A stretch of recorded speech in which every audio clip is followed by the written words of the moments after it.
امریکی صدر Donald Trump نے دعویٰ کیا کہ ایران معاہدے پر مذاکرات مکمل ہونے کے قریب ہیں۔ ایران کے ساتھ معاہدے کے آخری پہلو زیر بحث ہیں۔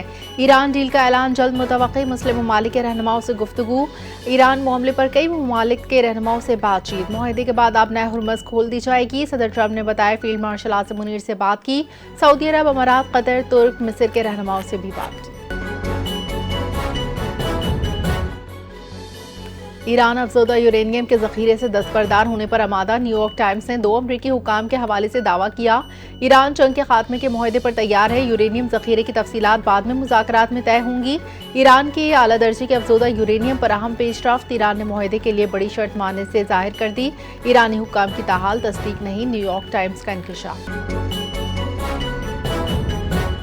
ٹرمپ کی امن کوشش کو سراہتے ہیں، فیلڈ مارشل عاصم منیر نے ٹرمپ سے گفتگو میں پاکستان کی نمائندگی کی۔ وزیر اعظم نے کہا خطے کے امن کے لیے پاکستان کی سفارتی کوشش جاری رہیں گی۔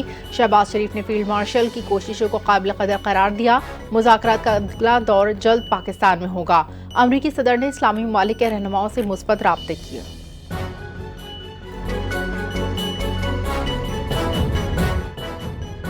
نائب وزیر اعظم اسحاق ڈار نے امن عمل میں شامل تمام فریقین کا شکریہ ادا کیا۔ نائب وزیر اعظم اسحاق ڈار نے ایکس پر کہا پاکستان خطے میں پائیدار امن اور باہمی احترام کے لیے پرعزم ہے۔ صدر ٹرمپ کے مسلم ممالک کے رہنماؤں سے رابطے کو اہم پیش رفت قرار دیا۔ پاکستان، سعودی عرب، ترکی، قطر سمیت خطے کی قیادت سے رابطوں کا ذکر۔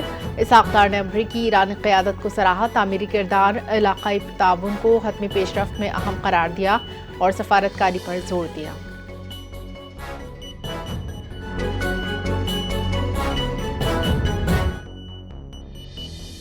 پاکستان کی مخلصانہ کاوشیں خطے میں پائیدار امن کی راہ ہموار کر سکتی ہیں۔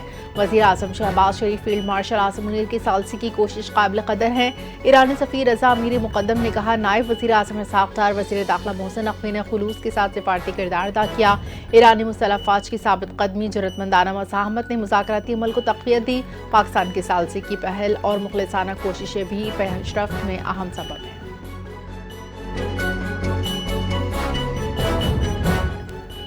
ایران نے ٹرمپ کی جوہری معاہدے سے متعلق پوسٹ کو پروپیگنڈا قرار دیا۔ تہران کے جوہری پروگرام پر کسی قسم کا کوئی باضابطہ معاہدہ نہیں، انقلابی گارڈز کے ترجمان کا کہنا ہے اس مرحلے میں جوہری مسئلہ زیر بحث نہیں۔ فارس نیوز ایجنسی نے ایرانی انقلابی گارڈز کا موقف جاری کیا۔ ایرانی حکام نے دعویٰ کیا کہ امریکی حکام نے ٹرمپ کی ٹویٹس کو سیاسی قرار دیا۔ ایران نے جوہری مذاکرات سے متعلق خبروں کی تردید۔ امریکی سینیٹر لنزے گراہم نے ایران ڈیل کو اسرائیل کے لیے خطرہ قرار دیا۔ ایران معاہدہ خطے میں طاقت کا توازن بدل سکتا ہے۔ آبنائے ہرمز پر ایرانی اثر و رسوخ خطرناک، لنزے گراہم نے خدشہ ظاہر کیا۔ ایران کو غالب قوت بنانا مشرق وسطیٰ کے لیے چیلنج ہوگا۔ امریکی سینیٹر نے خلیجی ممالک کو ایرانی خطرات سے خبردار کیا۔ ایران کے ساتھ کمزور معاہدے خطے میں مستقل دباؤ کا سبب بن سکتا ہے۔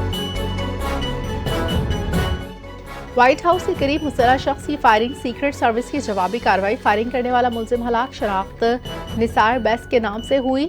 ملزم ذہنی مسائل کا شکار تھا۔ جوابی کارروائی میں زخمی راہگیر دم توڑ گیا۔ اہلکار محفوظ۔ فائرنگ کے بعد وائٹ ہاؤس لاک ڈاؤن، بعد میں صورتحال معمول پر۔ واقعے کے وقت صدر ٹرمپ وائٹ ہاؤس میں موجود تھے۔ روس کا یوکرین پر بڑا میزائل ڈرون حملہ، کیف میں ہائپرسونک میزائلوں سے دھماکے، شہری پناہ گاہوں میں منتقل۔ لوہانسک اسکول ہاسٹل حملے پر روس کا سخت رد عمل، پیوٹن نے فوج کو بھرپور جواب دینے کے لیے تیار کر دیا۔ یوکرین نے روسی الزامات مسترد کرتے ہوئے کہا روس نے اوڈیسا اور کیف پر رات بھر میزائل ڈرون حملے کیے۔ کراچی فائرنگ سے امن کمیٹی کے 4 ارکان قتل، نامعلوم افراد نے ایک ہاتھ لگا کر حملہ کیا۔ پولیس کے مطابق واقعہ اٹل شریف کے علاقے میں پیش آیا۔ علاقے میں ناکہ بندی، سرچ آپریشن، ملزمان کی گرفتاری کے لیے کوشش جاری۔ بہاولپور کے علاقے یزمان میں بکریاں کھیتوں میں جانے پر خاتون پر مبینہ تشدد، ملزمان نے گھر کو آگ لگا دی، مزید 2 گھر متاثر، گھروں میں موجود نقدی زیورات جل کر راکھ۔ مقدمے کے مطابق ملزمان 30 بکریاں ساتھ لے گئے۔ واقعے کے بعد متاثرہ خاندان کا انصاف کے لیے وزیر اعلیٰ سے مطالبہ، پولیس نے واقعے کا مقدمہ درج کر کے تحقیقات شروع کی۔ وزیر اعلیٰ پنجاب مریم نواز کی گلی محلوں میں علائشیں پھینکنے والوں کے خلاف 50,000 روپے جرمانے کی منظوری۔ عید الاضحیٰ پر صفائی کے فول پروف انتظامات کا پلان تیار۔ علائشیں پھینکنے کی روک تھام، نگرانی کے لیے ویجیلنس اسکواڈ قائم۔ مریم نواز کا کہنا تھا اعلیٰ صفائی پر انعام اور ستائش اور شکایت پر سزا اور جزا کا عمل ہوگا۔ صفائی سے متعلق شکایت کے ازالے کے لیے 11 مختلف سورس سے معلومات حاصل کرنے کا نظام قائم۔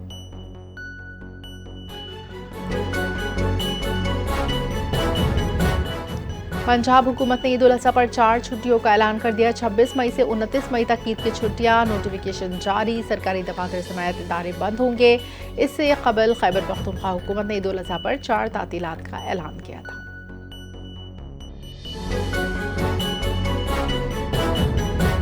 اسرائیلی فضائی حملے میں غزہ کا رہائشی اپارٹمنٹ تباہ، صہیونی فورسز نے غزہ میں اسپتال کی عمارت کو نشانہ بنایا۔ غزہ چیک پوائنٹ پر حملے میں 5 پولیس اہلکار، 1 بچہ شہید۔ جنوبی لبنان میں اسرائیلی حملہ، 15 افراد شہید، 25 طلبی اہلکار زخمی۔ آئرن ڈوم کے 4 لانچرز ڈرون حملے میں نشانہ بنائے۔ غزہ اور لبنان میں اسرائیلی حملوں سے کشیدگی بڑھ گئی۔ عید قربہ قریب آتے ہی مویشی منڈیوں میں خریداروں کا رش، شدید گرمی کے باعث رات کے وقت منڈیوں کا رخ کرنے لگے۔ مختلف صوبوں سے قربانی کے جانور کی آمد کا سلسلہ، دمبا بیل کی قیمتیں بھی لاکھوں روپے تک جا پہنچی۔ مہنگائی کے باعث شہری خریداری میں ہچکچاہٹ کا شکار۔ مری میں عید الاضحیٰ کے دوران سیاحوں کی آمد کے پیش نظر خصوصی انتظامات، ضلعی انتظامیہ نے مری میں دفعہ 144 نافذ کر دی۔ سیاحوں کی رہنمائی کے لیے فیسیلیٹیشن سینٹرز قائم کر دیے۔ ٹریفک کنٹرول کے لیے 200 سے زائد وارڈز تعینات۔ مال روڈ پر فیملیز کے لیے خصوصی انتظامات، بیچلرز کے داخلے پر پابندی۔ انتظامیہ کا مقصد عید کے دوران ٹریفک اور امن و امان برقرار رکھنا ہے۔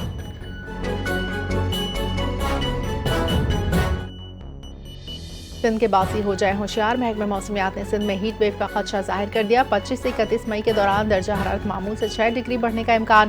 اندرون سندھ کے کئی اضلاع میں پارہ 50 ڈگری سینٹی گریڈ تک پہنچنے کی پیش گوئی۔ محکمہ موسمیات کی شہریوں، کسانوں، بزرگوں کو غیر ضروری دھوپ میں نکلنے سے گریز کی ہدایت۔ اور بھارتی کرکٹر وراٹ کوہلی کی شرمناک حرکت، جنٹل مین گیم کو داغدار کیا۔ IPL میچ میں سپورٹس مین اسپرٹ کی خلاف ورزی۔ میچ کے دوران وراٹ کوہلی اسٹریٹبی کھلاڑی ٹریوس ہیڈ کے درمیان تلخ جملوں کا تبادلہ، دونوں کھلاڑی الجھتے دکھائی دیے۔ میچ کے اختتام پر وراٹ کوہلی نے ٹریوس ہیڈ کے ہاتھ نہیں ملایا۔ سوشل میڈیا صارفین اور شائقین کرکٹ نے بھارتی سٹار بیٹر کو شدید تنقید کا نشانہ بنایا۔